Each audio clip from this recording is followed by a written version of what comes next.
ईशावास्योपनिषद। ईशावास्योपनिषद में पहले मंत्र का व्याख्यान हुआ है। अब द्वितीय मंत्र उसकी अवतरणिका को हम लोग अब पढ़ते हैं। तो देखिए, एवं आत्मविदः पुत्रादि एष्णात्रय संन्यासेन आत्मज्ञान निष्ठतया आत्मा रक्षितव्यः इति एषः वेदार्थ। ठीक है, वेदार्थ मंत्रार्थ। पहले मंत्र का क्या तात्पर्य है, क्या सार है, इस बात को यहाँ पर कह दिया इस पहले वाक्य में। एवं आत्मविद, आत्मविद यह जो पद है इसका अर्थ है अपरिपक्व ज्ञानस्य।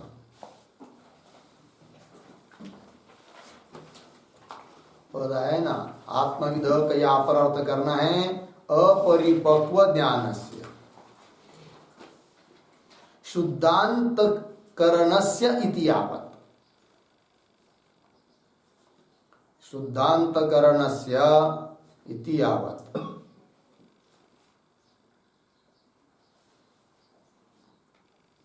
आप अर्थ देखिए भाई। तो कह रहे हैं आत्मविद हो गया ना, पुत्रादि एष्णात्रय संन्यासेन। पुत्रादि जो 3 एष्णा बताई है उनके त्याग द्वारा ही क्या आत्मज्ञान निष्ठतया, आत्मज्ञान में निष्ठा पाकर, स्थिति पाकर, स्वरूप में स्थित होकर ही, इस रूप से ही आत्मा रक्षितव्य, आत्मा का रक्षण करना चाहिए। तो आत्मा का रक्षण करना है तो ज्ञान निष्ठ होना पड़ेगा, और ज्ञान निष्ठा होने के लिए उपाय बताया क्या जी, एष्णात्रय का त्याग। किसके लिए? लेकिन आत्मविद। अब यहाँ पर आत्मविद शब्द का अर्थ यदि दृढ़ अपरोक्ष साक्षात्कारी महात्मा जीवन मुक्त लेंगे तो संगति नहीं बैठेगी, क्योंकि उसने तो एष्णात्रय का त्याग पहले ही कर चुका है, उसको अब क्या त्याग करना है। और आत्मा का रक्षण उसका हो ही हुआ है, क्योंकि वो दृढ़ अपरोक्ष साक्षात्कार यदि है तो स्वस्वरूप में स्थित है, तो आत्मरक्षित ही है उससे। फिर यहाँ पर रक्षितव्य, रक्षण करना चाहिए, और आत्मविद के लिए कह दिया। इसका मतलब यह है कि जिसको अभी तक दृढ़ अपरोक्ष साक्षात्कार नहीं हुआ है, उसका ज्ञान अभी थोड़ा कच्चा है, परिपक्व नहीं हुआ है, तो ऐसा जो व्यक्ति है क्यों जिसका अंतःकरण शुद्ध हुआ है, उसने पुनः कर्म के तरफ नहीं जाना चाहिए, अपितु आगे वाला मार्ग ही पकड़ना चाहिए। तो आगे वाला मार्ग मतलब एष्णात्रय का त्याग पूर्वक आत्म भावना करके ही आत्म स्वरूप में स्थित होना चाहिए, ये बात कही। एवं आत्मविद, ठीक है ना जी। आत्मवेत्ता अर्थात अपरिपक्व ज्ञानी, क्यों अशुद्ध अंतकरण वाला पुरुष, उसके लिए कह दिया कि पुत्रादि एष्णात्रय का त्याग के द्वारा आत्मज्ञान निष्ठा होकर, आत्मज्ञान निष्ठा, आत्मज्ञान में ही निष्ठा पाकर स्थित होकर आत्मा रक्षितव्य इति एषः वेदार्थ। वेदार्थ मंत्रार्थ, पहले मंत्र का यह अर्थ हुआ। अथ वहां पे दूसरा मंत्र क्या बात कहने को जा रहा है, तो बता रहे अथ इतरस्य अनात्मज्ञतया आत्मग्रहणाय अशक्तस्य इदम उपदिशति मंत्र। अब जो दूसरे मंत्र आ रहा है, दूसरा मंत्र आ रहा है, उसको कह रहे हैं कि इतरस्य अनात्मज्ञतया। अब इतर दूसरा कोई व्यक्ति कि जो क्या है, अनात्मज्ञतया, आत्मा को जिसने जाना नहीं, परोक्ष ज्ञान भी जिसको नहीं हुआ है। अतः यहां पर अनात्मज्ञतया इसका अर्थ करेंगे अशुद्धांतकरणतया। अशुद्धांतकरणतया,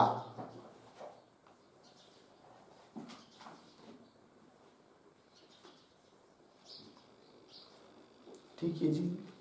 अब देखिए भाई, इतरस्य अनात्मज्ञतया, इतर जो है कि जिसको आत्म तत्व का बिल्कुल ज्ञान हुआ नहीं है, अंतकरण अशुद्ध है, और अंतकरण अशुद्ध होने के कारण तृतीया अनात्मज्ञतया आत्मग्रहणाय अशक्तस्य, आत्मग्रहण करने के लिए अर्थात आत्म तत्व का ज्ञान संपादन करने के लिए जो क्या है जी, अशक्त है, समर्थ नहीं है। शुद्ध अंतकरण में ज्ञान होता है, अशुद्ध अंतकरण में ज्ञान होता नहीं है, इसलिए अशक्त है। फिर उसके लिए क्या, उसके लिए कुछ उपाय है ही नहीं है क्या, तो कह रहे अशक्तस्य इदम उपदिशति मंत्र, यह मंत्र, इस मंत्र से आप द्वितीय मंत्र से उसके लिए उपदेश दे रहे हैं कि उसने क्या करना चाहिए। ठीक है जी। तो आप दूसरे मंत्र है उसको पढ़ते हैं। कुर्वन्नेवेह कर्माणि, कुर्वन्नेवेह कर्माणि, जिजीविषेच्छतगुं समाः, जिजीविषेच्छतगुं समाः, एवं त्वयि नान्यथेतोऽस्ति, एवं त्वयि नान्यथेतोऽस्ति, न कर्म लिप्यते नरे, न कर्म लिप्यते नरे, कुर्वन्नेवेह कर्माणि, जिजीविषेच्छतगुं समाः, एवं त्वयि नान्यथेतोऽस्ति, न कर्म लिप्यते नरे। कुर्वन् एव इह कर्माणि जिजीविषेत् शतं समाः, एवं त्वयि न अन्यथा इतः अस्ति, न कर्म लिप्यते नरे। ठीक, अन्वय। इह कर्माणि,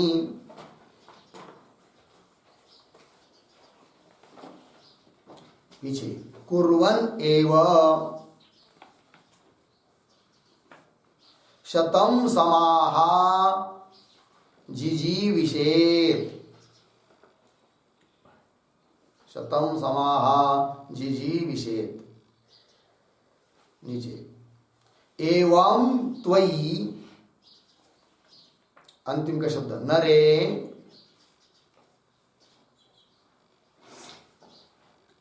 एक शब्द छोड़कर पीछे कर्म, उसके पीछे न लिप्यते, आगे इतः अन्यथा, इतः अन्यथा, उसके पीछे न अस्ति। ठीक है जी। देखिए भाई, अब ये जो मंत्र है, इस मंत्र की अवतरणिका के रूप में एक छोटी सी पंक्ति लिख लीजिए। ऐसी तो अवतरणिका हो ही गई है, भाष्यकार ने बता ही दिया है किस लिए मंत्र आ रहा है करके, तो भी थोड़ा सा स्पष्ट बोध होने के लिए लिखिए। यह तू धनाभिलाषी,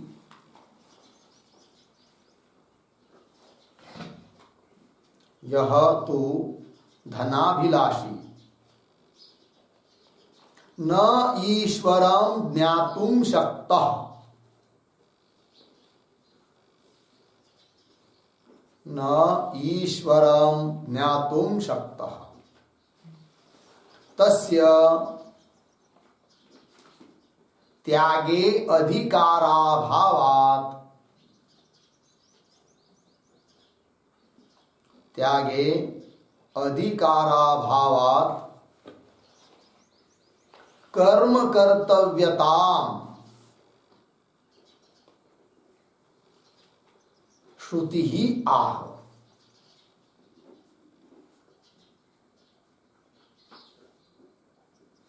श्रुति ही आह। ठीक है, अर्थ देखिए। श्रुतिया मतलब कुर्वन्नेव इत्यादि। तो ध्यान दीजिए, यह तो धनाभिलाषी, जो धन का अभिलाषी है, धन चाहता है। पहले मंत्र में क्या कहा था? मागृत कशिस्वित धनम, धन की आकांक्षा मत करो, येष्णात्रय का त्याग करो, उसमें वित्तेषणा भी आ गई। किंतु उसके विपरीत अब जो कोई उस त्याग तो नहीं कर पा रहा है धन की अभिलाषा का, अपितु धन को चाह रहा है। ठीक है ना, यह तो धनाभिलाषी न ईश्वरम ज्ञातुम शक्त, और ईश्वर के स्वरूप को जानने के लिए समर्थ भी नहीं है। तस्य उसका त्यागे अधिकारा भावात, उसका तो येष्णात्रय त्याग इत्यादि में क्या नहीं है, अधिकार नहीं है। जबरदस्ती से ऊपर से त्याग कर भी देगा तो अंदर में तो लालसा बनी रहती है, इसलिए उसको ज्ञान हो ही नहीं सकता है। इसलिए उसने त्याग नहीं करना चाहिए। त्याग करने में उसका क्या है, अधिकार नहीं है। तो त्यागे अधिकाराभाव, अधिकार नहीं है। अर्थात ज्ञान निष्ठा निवृत्ति मार्ग में उसका अधिकार नहीं है, संन्यास में उसका अधिकार नहीं है। फिर उसके लिए क्या, तो कर्म कर्तव्यताम श्रुतिया, तो उसने कर्म ही करना चाहिए, कर्म में उसका अधिकार है। इस बात को कह रही है श्रुति। किसका कर्म में अधिकार है जी, जो धनाभिलाषी है, ईश्वर को जानने के लिए समर्थ नहीं है, और इसलिए उसका त्याग में अधिकार न होने के कारण कर्म में ही अधिकार है, उसके लिए कर्म का विधान श्रुति कर रही है। ठीक है जी। अब देखिए, तो अन्वय की हुई के अनुसार पदों का अर्थ थोड़ा लिखते हैं। तो अन्वय किया था इह कर्माणि इत्यादि, बरोबर। तो इह बराबर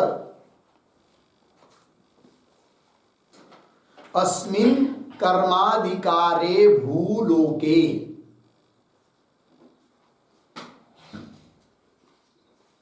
अस्मिन् कर्माधिकारे भूलोके, कर्माणि प्रतीक है, कर्माणि बराबर नित्यानि अग्निहोत्रादीनि,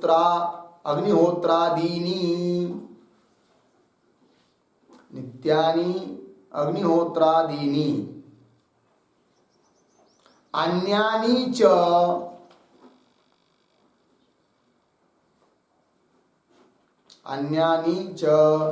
दर्शश्राद्धादि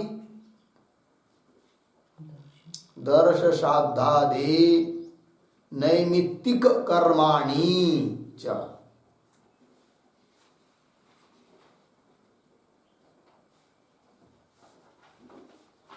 नैमित्तिक कर्माणि च। ठीक, आगे कुर्वन् एव प्रतीक है,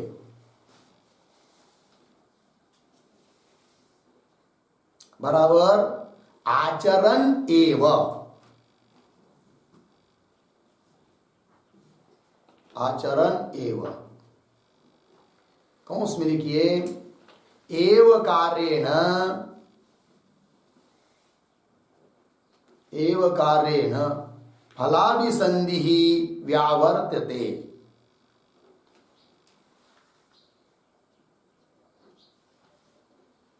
फलाभिसन्धिः व्यावर्त्यते, कौंस बंद। आगे शतम समाह बराबर शतम संवत्सरान,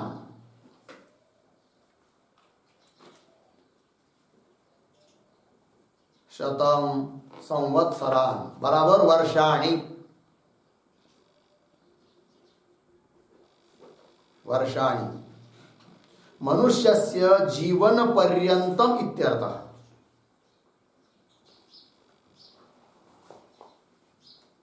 मनुष्यस्य जीवन पर्यंतम इत्यर्थः। ठीक, आगे जिजीविषेत बराबर जीवितुम इच्छेत,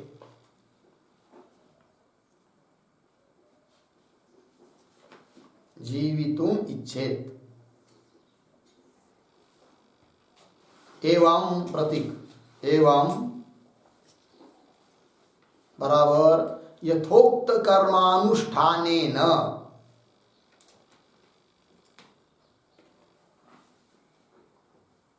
यथोक्त कर्मानुष्ठानेन त्वयि प्रतीक, त्वयि बराबर कर्माधिकारिणी, कर्माधिकारिणी नरे बराबर नराभिमानिनी,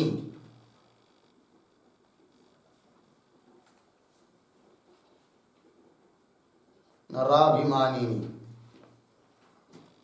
कर्म प्रति कर्म बराबर अशुभम कर्म, अशुभम कर्म।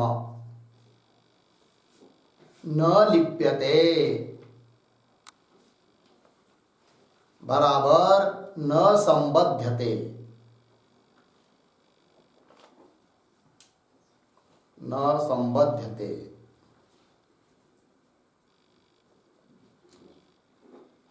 इतः प्रतीक है, इतः बराबर स्ववर्ण आश्रमोचित कर्मानुष्ठानात्, स्ववर्णाश्रमोचित कर्मानुष्ठानात्, स्ववर्णाश्रमोचित कर्मानुष्ठानात्। अन्यथा प्रतीक, अन्यथा बराबर अशुभ कर्म लेपा भावे,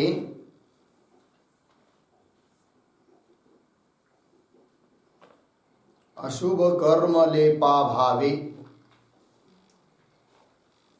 विहित कर्मानुष्ठानातिरिक्त, विहित कर्मानुष्ठानातिरिक्त साधनांतरम,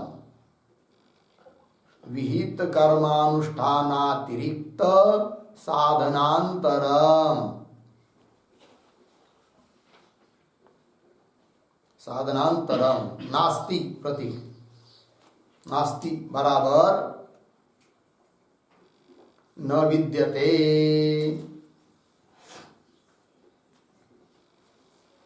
पूर्ण विराम। येन प्रकारेण, येन प्रकारेण अशुभ कर्म लेपः न स्यात् इत्यर्थः, अशुभ कर्म लेपः न स्यात् इत्यर्थः। ठीक है, चलिए भाई, हो गया सभी पद अर्थ समझ। तो मंत्र में आया है इह कर्माणि, पहले सरल सरल अर्थ देखिए। इह कर्माणि कुर्वन् एव, यह मतलब इस लोक में कर्म करते हुए ही शतम समाह जिजीविषेत्, 100 वर्ष तक जीने की इच्छा करे। ठीक है, और आगे एवं त्वयि नरे, इस प्रकार से तुम यदि कर्म का अनुष्ठान करोगे तो कर्म न लिप्यते, अर्थात कर्म शब्द से यहाँ अशुभ कर्म, निषिद्ध कर्म, उसका तुझे लेप नहीं होगा। क्योंकि विहित कर्म करेगा, शुभ कर्म करेगा तो आपको अशुभ कर्म करने के लिए समय ही नहीं मिलेगा, और विहित कर्म करते करते अंतःकरण शुद्ध होता जाएगा तो अशुभ कर्म करने की तरफ प्रवृत्ति भी नहीं होगी। और यदि विहित कर्म नहीं करेगा, शुभ कर्म नहीं करेगा तो आपसे आप प्रवृत्ति होती जाएगी धीरे धीरे, किधर? अशुद्ध कर्म करने में। तो अशुद्ध कर्म का लेप होगा, फिर उससे फिर अनर्थ होगा। यदि अनर्थ से बचना है, मोक्ष प्राप्ति के लिए ज्ञान प्राप्ति में भी अधिकार नहीं है और अशुभ कर्म से भी बचना है, हित चाहते हो, तब एक उपाय, कौन सा? कर्मनिष्ठा। तो 100 साल तक जीने की इच्छा करते हुए, कर्म करते हुए ही 100 साल तक जीने की इच्छा करे, ये बात हुई। क्या लिखा है? एवं त्वयि नरे कर्म न लिप्यते, मिला पंक्ति। आगे क्या है? इतः अन्यथा न अस्ति, मतलब इससे अतिरिक्त और दूसरा कोई मार्ग नहीं है कि जिससे अशुभ कर्म से अलिप्त रह सके, अशुभ कर्म का संबंध न आ पावे, इसके लिए और दूसरा कोई मार्ग नहीं है। बात समझ में आई अर्थ? शब्द से जो अर्थ लिख के दिया था ना, देखिए इह, ये प्रतीक लिखा है, उसका क्या अर्थ किया? अस्मिन कर्माधिकारे भूलोके, इस कर्म का अधिकार मतलब इसी भूलोक में ही कर्म किया जा सकते हैं, अन्य लोक में कर्म नहीं होते हैं, करेंगे तो भी उसका कोई फल नहीं है। अस्मिन कर्माधिकारे भूलोके कर्माणि, कर्माणि मतलब नित्यानि, अग्निहोत्रादीनि नित्य कर्म होते, कुछ नैमित्तिक होते हैं, तो नित्य कर्म जैसे अग्निहोत्रादि कर्म और अन्यानि च, कौन उदाहरण? दर्श श्राद्धादि, श्राद्ध तर्पण इत्यादि नैमित्तिक कर्म।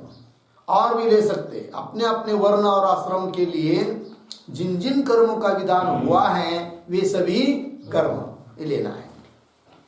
कर्माणि कुर्वन् एव, उन कर्मों को करता हुआ ही, तो उसका अर्थ कर दिया आचरण एव, उसको आचरण करता हुआ ही, एव कह दिया। एवकार क्या बताता है? कि वो कर्म करते हुए फल की अभिसंधि मत रखो, फल की आकांक्षा मत रखो, निष्काम भावना से कर्म करो, ये तात्पर्य है एव शब्द का। एव कार्येण फलाभिसंधि व्यावर्तते। आगे शतम समाह, समाह का अर्थ है शतम मतलब 100 और समा मतलब वर्ष, संवत्सरा है कि नहीं? तो शतम संवत्सरान अर्थात वर्षाणी। बोले कि 100 वर्ष क्यों दिया? तो बता दिया मनुष्य से जीवन पर्यंतम इत्यर्थ। 100 वर्ष, 100 वर्ष ही, ऐसी बात नहीं कोई 100 से आगे जिएगा तो भी मरने तक ये कर्म करते जाओ। क्यों?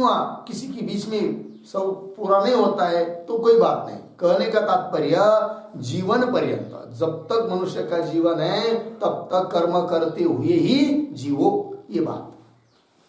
जीजी विषेद, जीजी विषेद का अर्थ कर दिया क्या? जीवितुम इच्छेत, जीने की इच्छा करे। एवं का अर्थ कर दिया है यथोक्त कर्मानुष्ठानेन।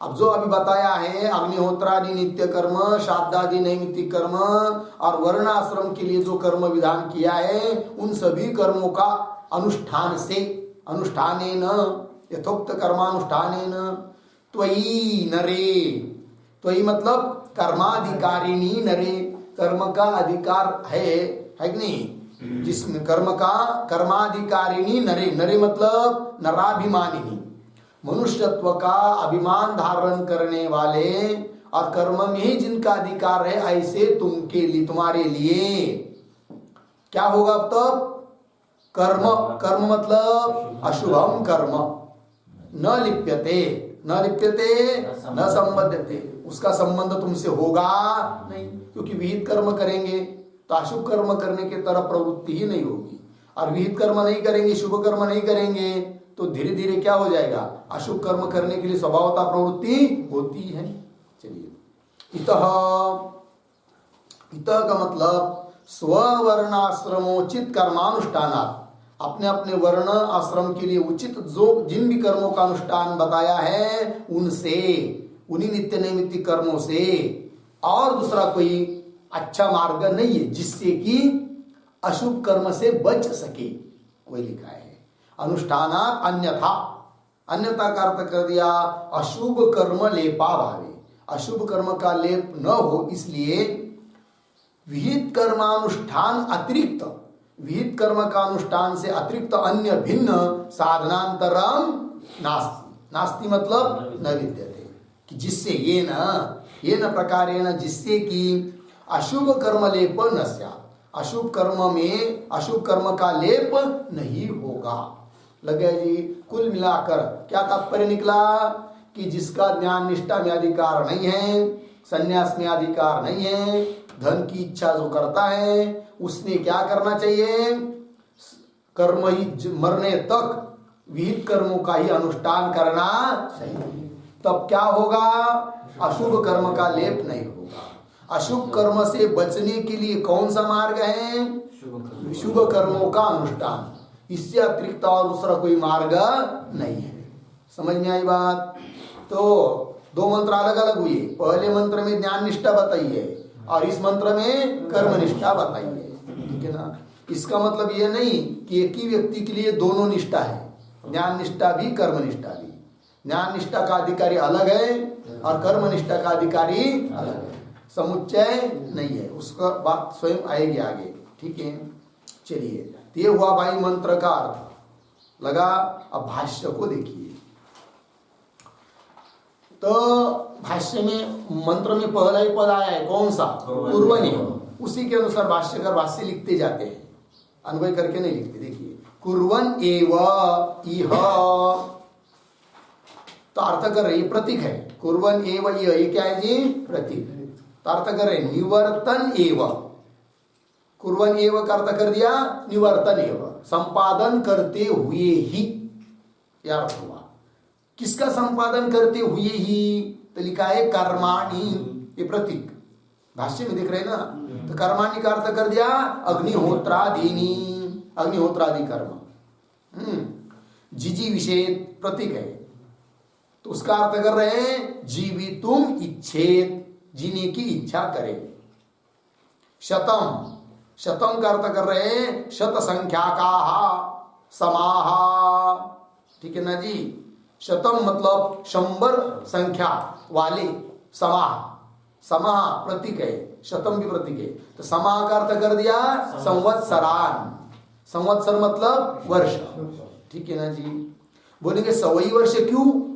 तो भाष्यकार लिख रहे तावत ही पुरुषस्य परमायु निरूपितम, है कि नहीं? मनुष्य की ज्यादा से ज्यादा कितनी आयु बताइए? 100 साल बताइए। हो सकता है कोई कोई ज्यादा भी थोड़ा बहुत जी सकता है, और आजकल तो क्या हुआ, 100 की बात तो बहुत दूर रही, 80 तक भी लोग नहीं जा रहे, 60-70 में ही मर रहे हैं, 70 के आसपास। कुछ दिन के बाद ऐसा होगा 60 में, 50 में, 40 में, हाँ ऐसा होने वाला है। चलो भाई, तावधि पुरुषस्य परमायु निरूपिता, लग गया पंक्ति? हुआ ना? पुनः पढ़ दो, देखिए, कुर्वन् एव इह निवर्तन एव कर्माणि अग्निहोत्रादीनि, कर्म करते हुए ही, अग्निहोत्रादि कर्म करते हुए ही जिजी विषेद, जीने की इच्छा करे। कितने दिन तक? 100 साल तक। शतम संख्या का समाह संवत्सरान, तावधि पुरुषस्य परमायु निरूपितम, लग गया इतना? चलिए, तथा च प्राप्तानुवादेन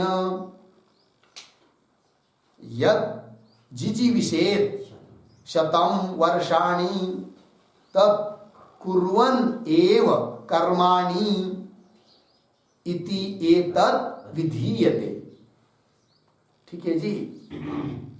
तो इस पंक्ति को थोड़ा अन्वय करिए। तथा च प्राप्तानुवादेन, अंतिम का शब्द एतत् विधीयते, एतत् विधीयते। पुनः पीछे आइए, यत् शतम वर्षाणि, शतम वर्षाणि जिजी विषेद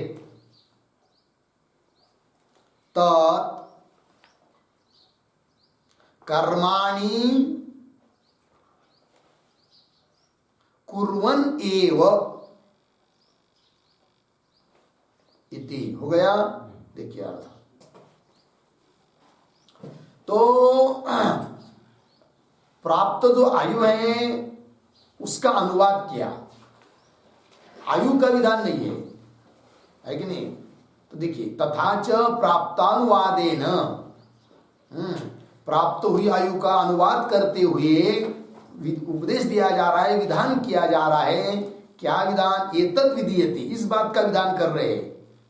किस बात का जी? देखिए, यत् शतम वर्षाणि जिजी विषेद, जो क्या जी? यदि शतम वर्षाणि जिजी विषेद, 100 साल जीने की इच्छा है तो तत् कर्माणि कुर्वन् एव, तो उन कर्मों को करते हुए ही जीने की इच्छा करो, ये उसका मतलब है। तो यहां पर पद आया है प्राप्तानुवादेन, इस पर एक वाक्य लिखते हैं थोड़ा। अत्र कुर्वन् एव जिजी विषेद,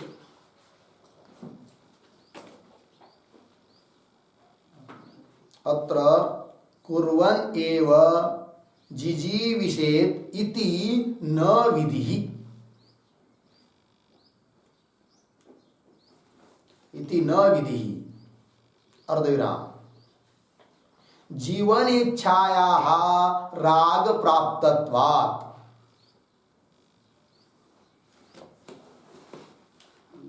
जीवन इच्छायाः राग प्राप्तत्वात् अर्धविराम अपितु यदि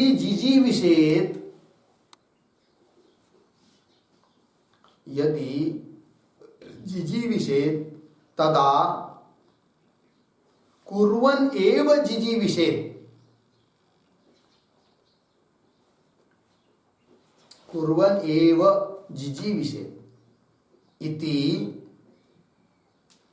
इति इच्छाम अनुद्य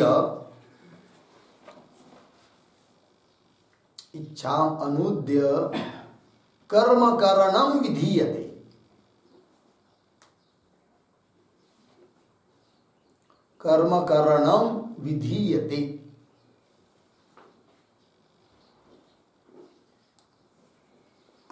ठीक है जी। अब देखिए भाई यहां क्या बताया जा रहा है, अत्र कुर्वन्नेव जिजीविषेत इति न विधि, ये विधि नहीं है।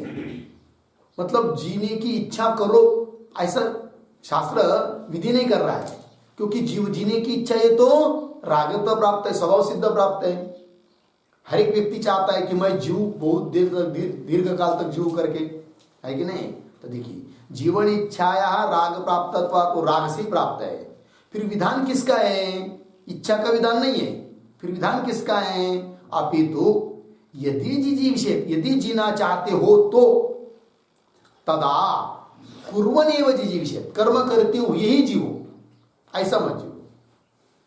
इसका मतलब क्या हुआ, इति इच्छा अनुद्य, इच्छा का अनुवाद करके, इच्छा का अनुवाद है, इच्छा का विधान नहीं है। इच्छा अनुद्य अनुवाद करके कर्म करणम विधीयते, कर्म करने के लिए विधान है, इच्छा का विधान नहीं है। इसीलिए लिखा है भाष्य में तथा च प्राप्तानुवादेन, है कि नहीं।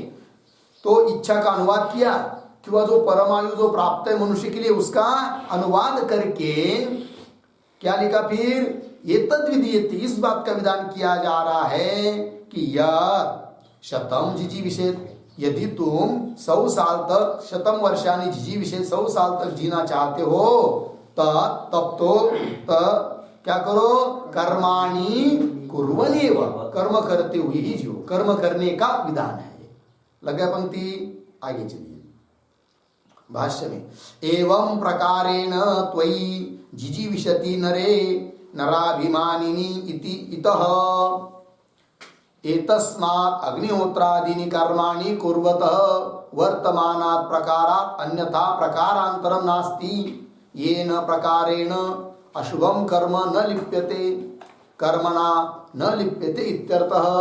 ठीक, देखिए अर्थ। एवं प्रकारेण, इस प्रकार से त्वयि जिजीविषति, है कि नहीं।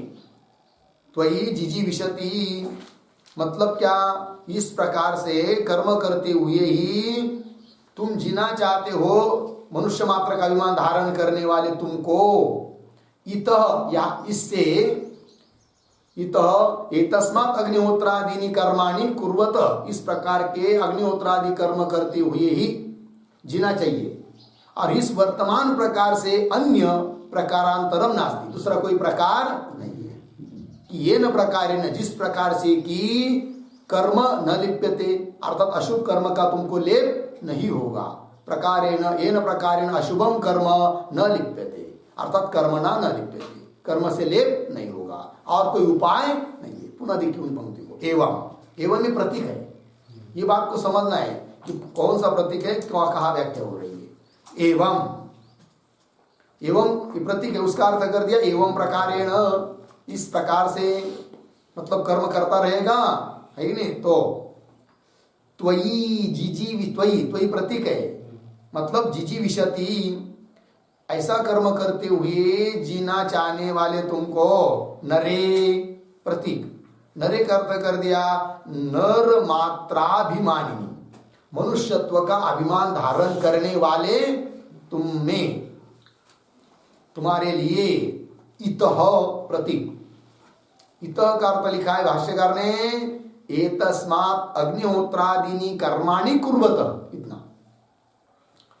इस प्रकार के इस अग्निहोत्रादि कर्म कुर्वतः वर्तमानात् प्रकारात्, कर्म करते हुए इस वर्तमान प्रकार से, प्रकारात यहां तक अर्थ हुआ किसका, इतः, ठीक है ना जी। तो इस अग्निहोत्रादि कर्म करते हुए जो प्रकार है, वर्तमान प्रकार बताया, उस प्रकार से अन्यथा, अन्यथा का अर्थ कर दिया प्रकारांतरम, अन्य कोई प्रकार नास्ति, नहीं है, नास्ति हुआ ना, अन्यथा नास्ति प्रतीक। तो ये न प्रकारेण, दूसरा कोई प्रकार नहीं है कि जिस प्रकार से अशुभम कर्म न लिप्यते, तो कर्म न लिप्यते प्रतीक, तो ये न प्रकारेण अशुभम कर्म न लिप्यते, जिस प्रकार से कि अशुभ कर्म का लेप नहीं होगा, मतलब कर्मणा न लिप्यते इत्यर्थ, अर्थ कर दिया, कर्म से तुम लिप्त नहीं होगी। तो यही एकमात्र उपाय है। कौन सा उपाय है जी? विहित कर्मों का अनुष्ठान, यही एक उपाय है।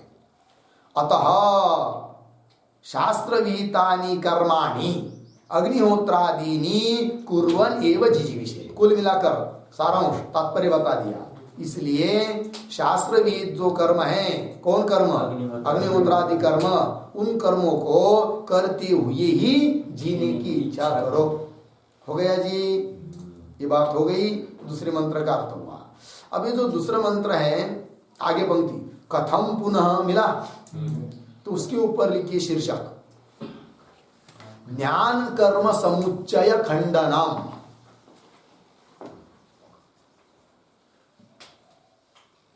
ज्ञान कर्म समुच्चय खंडनम।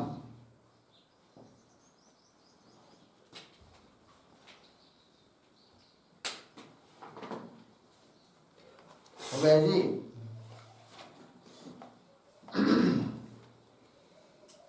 तो अब ये पूर्व पक्ष आ रहा है, कथम इत्यादि से प्रश्न है। तो उस प्रश्न को मतलब क्या, क्यों आ रहा है प्रश्न कि पूर्व पक्षी बोलता है भाई कि पहले मंत्र में ज्ञान निष्ठा बताई, ये तुम कह रहे हो, दूसरे मंत्र में कर्म निष्ठा बताई, ऐसा कह रहे हो, कोई बात नहीं, किंतु ज्ञान निष्ठा का अधिकारी तुमने भिन्न बताया और कर्म निष्ठा का अधिकारी भिन्न बताया, ये बात गलत है। कौन बोल रहा है? अर्थात एक ही व्यक्ति के लिए ज्ञान निष्ठा भी है, कर्म निष्ठा भी है, दोनों का अनुष्ठान एक ही व्यक्ति ने करना चाहिए, सम समुच्चय जिसको कहते हैं, ऐसा समझता है, बोलता है कौन? पूर्व पक्षी। क्यों अलग अलग दो निष्ठा दो व्यक्ति के लिए है, ऐसा कह रहे हो, ये उसकी शंका है। ठीक है, इसलिए आ रहा है अभी पैराग्राफ आगे। उसके पहले इस पहले मंत्र की जो व्याख्या हुई, इसका तात्पर्य आशय क्या है उसको लिखिए।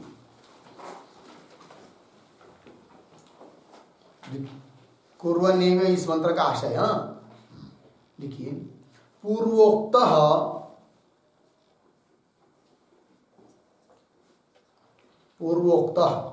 कंस में लिखिए प्रथम मंत्रोक्त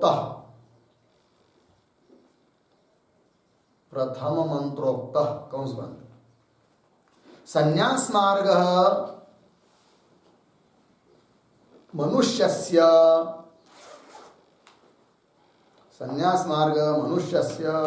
अत्यंतम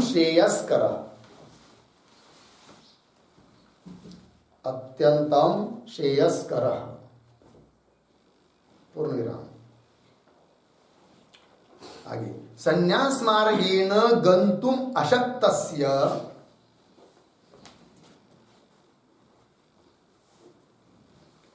संन्यास मार्गेण गंतुम अशक्तस्य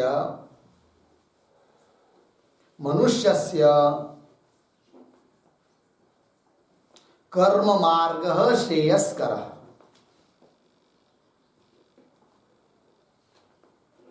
कर्म मार्गः श्रेयस्करः, पूर्ण विराम।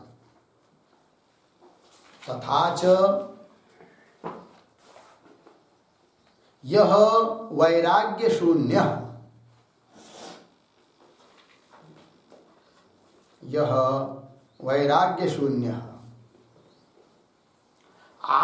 आत्मस्वरूप ज्ञाने असमर्थः च,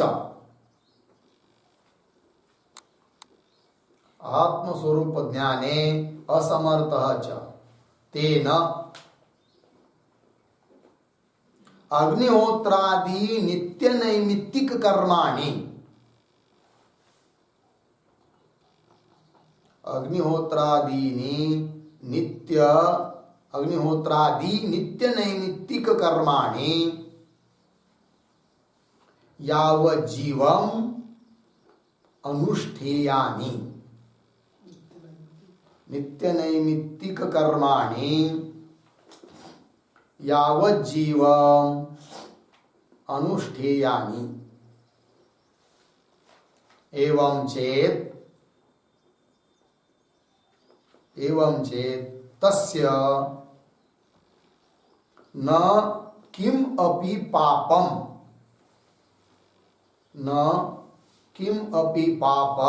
उदेश्यते, न किम अपि पापम उदेश्यते। ठीक है, देखिए पूर्वोक्त पहले मंत्र में संन्यास मार्ग बताया, तो संन्यास मार्ग मनुष्य से अत्यंतम श्रेयस्कर, अत्यंत कल्याणकारक है। संन्यास मार्ग का, ज्ञान मार्ग का, मोक्ष मार्ग का, निवृत्ति मार्ग, ये सब उसके नाम है। उसके यदि अनुष्ठान करेंगे, ज्ञान संपादन करेंगे तो इसी जन्म में मुक्त हो जाएगा, इसलिए अत्यंत श्रेयस्कर कल्याणकारक है। ठीक है, किंतु उस संन्यास मार्गे न गंतुम अशक्तस्य, वो संन्यास मार्ग से ज्ञान मार्ग में जो जा नहीं सकता है, अधिकारी नहीं है, तो संन्यास मार्गे न गंतुम अशक्तस्य मनुष्यस्य, ऐसे मनुष्य के लिए बताया क्या, कर्म मार्ग श्रेयस्कर, उसके लिए तो कर्म मार्ग ही श्रेष्ठ है। जो विमान से दिल्ली को नहीं जा सकता है, फिर उसने दिल्ली को जाना ही नहीं, क्या जाना तो है किंतु उसके लिए रेलवे है कि नहीं, और रेलवे ने भी नहीं जा सकता है तो पैदल जाओ। ठीक है कि नहीं, मार्ग तो है कि नहीं। देखिए, तो कर्म मार्ग से मतलब तुरंत मोक्ष मिलेगी ये बात नहीं है, किंतु कर्म का अनुष्ठान करेंगे तो अंतःकरण की शुद्धि होगी, फिर धीरे धीरे कभी का ज्ञान प्राप्त होगा तो मोक्ष मिल जाएगा। ठीक है ना जी। तो चलिए, तो संन्यास मार्गे न गंतुम अशक्तस्य मनुष्यस्य कर्म मार्ग श्रेयस्कर तथा च यह वैराग्य शून्य, जिसमें वैराग्य नहीं है, और आत्मस्वरूप ज्ञानी असमर्थ, आत्मस्वरूप ज्ञान संपादन करने में जो क्या है जी, असमर्थ है, अंतकरण भी शुद्ध नहीं है, असमर्थ है, धन की लालच छूट नहीं रही है, ये सब असमर्थाचार। तेन फिर उसने क्या करना, अग्निहोत्रादि नित्य नैमित्तिक कर्माणि, अग्निहोत्रादि जो भी नित्य नैमित्तिक कर्म है, क्यों वहां अपने अपने वर्ण आश्रम के लिए उचित जिन भी कर्मों का विधान किया है, उन कर्मों का ही यावत जीवम अनुष्ठेयानि, मरने तक उन्हीं कर्मों का अनुष्ठान करना चाहिए। एवं चेत यदि ऐसा करेगा तो तस्य न किम अपि पापम उदेश्यति, उसको कोई भी पाप लगेगा नहीं, अशुद्ध कर्म उससे होगा नहीं। इसीलिए अशुद्ध कर्म का लेप न होवे, इसलिए उपाय क्या जी, शुभ कर्म का अनुष्ठान करे। शुभ कर्म अनुष्ठान करने का अधिकारी कौन, जो ज्ञान मार्ग में जा नहीं सकता है, जिसमें वैराग्य नहीं है, जिसका अंतःकरण शुद्ध नहीं हुआ है, जिनको धन की अभी इच्छा है। ठीक है ना, येषणात्रय का त्याग कर नहीं सकता है, उसका अधिकार किसमें, कर्म में है। ठीक है ना, तो दो निष्ठा हो गई, पहले मंत्र में ज्ञान निष्ठा बताई और इस मंत्र में कर्म निष्ठा बताई। हो गया स्पष्ट। चलिए अब आगे चलते हैं।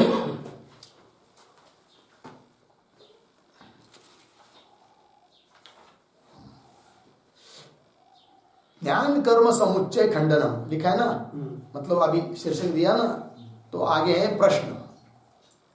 पूर्व पक्षी बोल रहा है, कथम पुनः इदम अवगम्यते पूर्वेण सन्यासिनः ज्ञान निष्ठा उक्ता द्वितीयेन तद अशक्तस्य कर्म निष्ठा इति। यहां तक पूर्व पक्षी होगा। ठीक है, देखिए भाई क्या कह रहा है वो, कि कथम पुनः इदम अवगम्यते, इदम पुनः इदम कथम अवगम्यते, ये तुमको ये कैसे जाना जा रहा है, कैसे तुमको समझ में आ रहा है? कौन सी बात कि पूर्वेण, पूर्वेण नाम पूर्वेण मंत्र, पूर्वेण प्रथम मंत्रेण, पहले मंत्र के द्वारा सन्यासी न ज्ञान निष्ठा होता, सन्यासी के लिए ज्ञान निष्ठा कही है पहले मंत्र के द्वारा। ज्ञान निष्ठा कही, इसमें कोई संदेह नहीं, किंतु वो किसके लिए? सन्यासी के लिए। हाँ, और द्वितीय नाम द्वितीय मंत्रेण तद अशक्तस्य कर्मनिष्ठा, तद अशक्तस्य मतलब सन्यासे अशक्तस्य, है कि नहीं? ऐसे शब्दों का अर्थ लिख के रख सकते हैं। तद अशक्तस्य मतलब सन्यासे अशक्तस्य, सन्यास में जो असमर्थ है। द्वितीय न तद अशक्तस्य कर्मनिष्ठा इति हुआ ना, तद अशक्तस्य सन्यासे अशक्तस्य हो गया जी। तो बात क्या हुई कि पहले मंत्र के द्वारा ज्ञान निष्ठा बताई वो सन्यासी के लिए, अर्थात उसका अधिकारी अलग, और दूसरे मंत्र के द्वारा बताया कौन? कर्मनिष्ठा, उसका अधिकारी अलग। तो भिन्न भिन्न दो अधिकारी व्यक्ति के लिए दो निष्ठा है, ये तुमको कैसे समझ में आ रहा है? कौन बोल रहा है? अर्थात उसका तात्पर्य क्या कि दो निष्ठा तो है, तो दो व्यक्ति के लिए मत मानो, ये कई मनुष्य ने दोनों का अनुष्ठान करना चाहिए ऐसा मानो। इसी को कहते सम समुच्चय, साथ साथ दोनों का अनुष्ठान, है कि नहीं? होना चाहिए। कौन बोल रहा है? पूर्व पक्षी, ठीक है ना? तो एक वाक्य टिप्पणी लिखते हैं पूर्व पक्ष का आशय को समझने के लिए। पूर्व मंत्रेण यस्य ज्ञानम विहितम,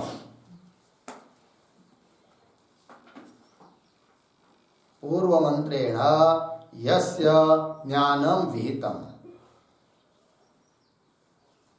तस्य एव उत्तर मंत्रेण,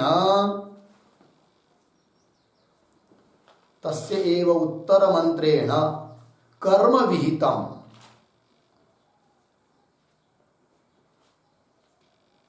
कर्म विहितम ततः समुच्चयानुष्ठाने तात्पर्यम अस्तु, तात्पर्यम अस्तु पूर्णविराम। कथम सन्यासिन ज्ञान निष्ठा, कथम सन्यासिनः ज्ञान निष्ठा अर्धविराम, तद अशक्तस्य कर्मनिष्ठा, तद अशक्तस्य कर्मनिष्ठा इति भिन्नाधिकारिणां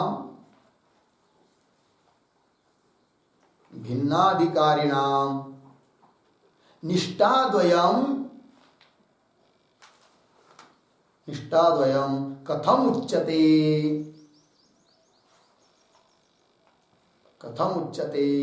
इति प्रश्नकर्तुः आशयः।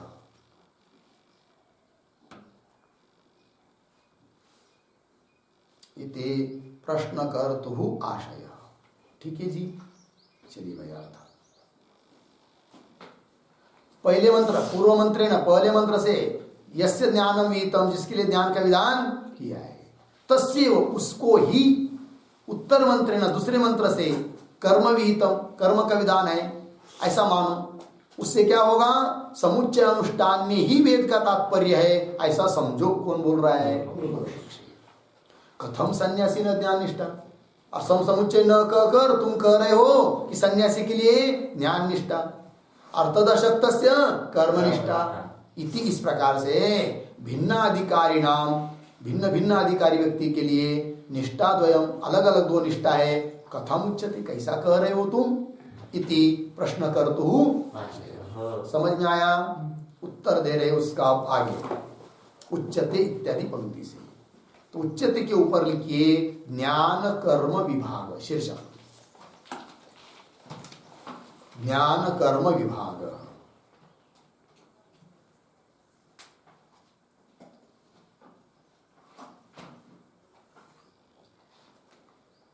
हो गए जी, ज्ञान कर्म विभाग। उत्तर दे रहे, देखिए उच्चते, ज्ञान कर्मणो विरोधम पर्वतवत आकंप्यम यथोक्तम न स्मरसि किम। कौन बोल रहे? सिद्धांती बोल रहे है कि नहीं? किसको? पूर्व पक्षी को। अरे पूर्व पक्षी भाई, ज्ञान कर्मणो विरोधम, ज्ञान और कर्म इन दोनों का क्या है? विरोध है। कैसा विरोध है वो? थोड़ा बहुत विरोध नहीं, अत्यंत विरोध है। पर्वतवत अकंप्यम, पर्वत जैसा बिल्कुल विचलित नहीं होता, कितना भी वायु आ जाए, हवा चली तो पर्वत हिलता डुलता है क्या? इधर उधर होता है क्या? नहीं। उसी प्रकार ज्ञान और कर्म का विरोध कैसा है? अत्यंत अकंप्य है, दृढ़ है, विरोध ही है। दोनों का अनुष्ठान एक साथ हो ही नहीं सकता है कि नहीं? ज्ञान कर्मणो हो विरोधम पर्वतवत अकंप्यम यथोक्तम न स्मरसि, जैसा हमने कहा है दोनों का विरोध, उसको उसका तुमको स्मरण नहीं आ रहा है क्या? कहा है? संबंध भाष्य में कहा है कि नहीं? इसी उपनिषद के संबंध भाष्य में कहा है कि जो अपने को शुद्ध बुद्ध मुक्त स्वरूप समझता है वो कर्म कर ही नहीं सकता है। वही समझता है जो अशुद्ध अपने को समझता है आदि आदि करके। तो अर्थात जिसको ज्ञान हुआ है, आत्मा के यथार्थ स्वरूप का ज्ञान हुआ है, वो कर्म कर ही नहीं सकता है कि नहीं? जो अपने को अशुद्ध पापी आदि समझता है वही कर्म कर सकता है, अर्थात जिसको ज्ञान नहीं है वही कर्म कर सकता है। तो दोनों में अंतर हुआ कि नहीं? हाँ, यथोक्तम न स्मरसि किम। हाँ, यह अपि उत्तम, यहां भी तो कहा है, कहा दे रहे यो ही जिजी विषेद, यह अपि उत्तम, यो ही जिजी विषेद, दूसरे मंत्र में कहा ना भी। तो यो ही जिजी विषेद स कर्म कुर्वन्, जो जीना चाहता है 100 साल तक वह कर्म करते हुए ही, तो जीना चाहता है कि नहीं? ये सब उसमें आ गया, फिर जीने की इच्छा आ गई, धन की आकांक्षा आ गई, ये सब जिसमें है उसके लिए वो कर्म करते हुए जी, उसके लिए कहा सकर्म कुर्वन्। और ज्ञान निष्ठा बताते समय पहले मंत्र में ईशावास्यम इदम सर्वम ये कहा है, और तेन त्यक्तेन भुंजिता ये कहा है, येष्णात्रय का त्याग कहा है, और मां गुद कस्यस्वित् धनम इति च ये कहा है, किसी के धन की अपेक्षा मत करो। तो दोनों में बहुत विरोध हुआ कि नहीं? एक तरफ क्या है? धन की अपेक्षा मत करो, एक तरफ क्या है? जो धन की इच्छा करता है। दोनों का अधिकारी भिन्न भिन्न हुआ है कि नहीं? एक जीना चाहता है, एक जीने की भी आशा नहीं रखता है। एक तरफ येष्णात्रय का त्याग है, एक तरफ येष्णात्रय का त्याग नहीं है। ये सब बातों का क्या है जी? विरोध है। मां गुद कस्यस्वित् धनम इति च, मिला जी? तो एक वाक्य लिखते ही टिप्पणी, पूर्व मंत्रस्य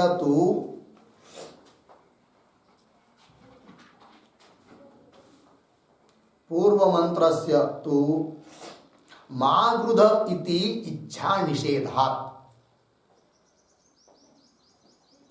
मागृध इति इच्छा निषेधात् सन्यासी विषयत्वम्, सन्यासी विषयत्वम् पूर्णविराम अस्य तु इच्छानुवादात्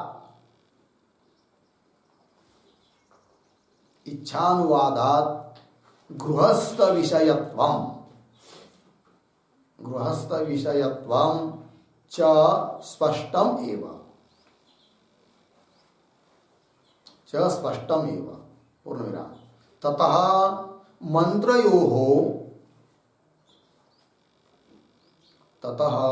मंत्रयोः भिन्न विषयत्वात्,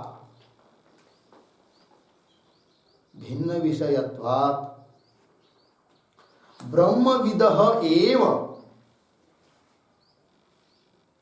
ब्रह्मविदः एव कर्मविधिः, कर्मविधिः इति न युक्तम्, इति न युक्तम्। ठीक है जी, चलिए भाई अर्थ। पूर्व मंत्र में जो कहा है मागुद, इस प्रकार से इच्छा का क्या किया? निषेध। इसलिए वो सन्यासी विषय है उसका। और अस्य तो ये जो दूसरा मंत्र है उसका तो इच्छा का अनुवाद किया है। 100 साल जीने की जो लोगों में इच्छा है उसका क्या किया है? अनुवाद। इच्छानुवादात गृहस्थ विषयत्व, गृहस्थी विषय है, स्पष्ट बात हुई। ततः ऐसा होने के कारण मंत्रयो भिन्न विषयत्व, दोनों मंत्रों का विषय भिन्न भिन्न है, और भिन्न विषय होने के कारण ब्रह्मवेत्ता के लिए ही कर्म विधि है, ये कहना उचित नहीं है। अर्थात दो निष्ठा भिन्न भिन्न है, दोनों का अधिकारी भिन्न भिन्न है। हुआ। चलिए भाष्य में मां गृध कस्य धनमिति च, आगे न जीविते मरणे वा गृधिम कुर्वीत आरण्यम इयात इति च पदम ततः न पुनः इयात इति संन्यास शासन। देखिए, जो ज्ञान चाहता है, जो ज्ञान का अधिकारी है, उसके लिए तो ज्ञान निष्ठा ही है, संन्यास निष्ठा ही है। तो और प्रमाण दे रहे, क्या कर रहे, देखिए न कारण बाद में जीविते मरने वा गृधिम न कुर्वीत, जिए चाहे मरे इसकी आकांक्षा मत रखे, तो मैं जीऊं या मरूं, फिर क्या करे, आरण्यम किया है कि नहीं, अरण्य को चला जाए, है कि नहीं, या इति पदम, ये कहा है, ततः न पुनः या, उससे वापस मत आइए, बस ज्ञान प्राप्त करने के लिए चल पड़े, जिए चाहे मरे, जो होगा होगा, भगवान की इच्छा। कुछ किसी गुरुकुल में जाए, आश्रम में जाए, वानप्रस्थि स्वीकारे, संन्यास स्वीकारे, लेकिन पुनः न या, है कि नहीं, पुनः वापस आने की जरूरत नहीं है। पुनः न या हुआ ना, पुनः आने की इच्छा मत रखिए। इति संन्यास शासनात्, इस प्रकार से संन्यास का विधान किया हुआ है। वहां पर कर्म करने के लिए कहा है क्या, नहीं, अरण्य के लिए जाने, अरण्य को जाने के लिए कहा है, जंगल में जाने के लिए कहा है। इसका मतलब ज्ञान का अधिकारी भिन्न है और कर्म का अधिकारी भिन्न है। उभयो फल भेदम च वक्ष्यति, और दोनों का फल भी भिन्न भिन्न है। इस बात को हम आगे कहेंगे, दोनों का फल भिन्न है। ज्ञान मार्ग जो है उसका फल क मोह क शोक, उसके लिए शोक मोह नहीं है, और मोक्ष ये फल है। और जो कर्म मार्गी रहेगा उसके लिए लोकांतर की प्राप्ति, है कि नहीं, स्वर्ग आदि की प्राप्ति, ये फल है। तो फल भी दोनों का क्या है, भिन्न है। तो दोनों का विषय भिन्न, दोनों का फल भिन्न, अतः दोनों का अधिकारी भी भिन्न। एक ही व्यक्ति के लिए दोनों का अनुष्ठान नहीं है, अर्थात सम समुच्चय नहीं है। लगा है कि नहीं, एक ही व्यक्ति के लिए दोनों का अनुष्ठान है, लेकिन साथ साथ नहीं, क्रमशः। ज्ञान में अधिकार नहीं तो पहले कर्म करो, बहुत दीर्घ काल तक कर्म किया, अंतःकरण जब शुद्ध हो गया, ज्ञान की तरफ प्रवृत्ति होने लगी, तब कर्म का त्याग करो, ज्ञान मार्ग का स्वीकार करो। किंतु एक व्यक्ति ने एक ही काल में दोनों का अनुष्ठान करना चाहिए, ऐसी बात नहीं है।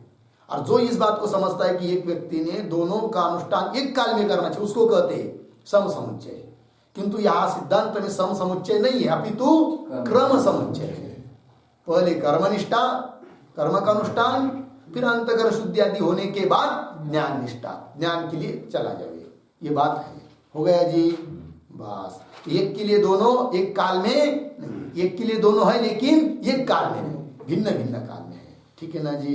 चलिए आगे का विचार हम लोग कल करेंगे। किंतु कल जो प्रश्नोत्तर हुआ था, प्रश्न लिख के दिया थे ना, तो उसका उत्तर अब मैं सुनाता हूँ।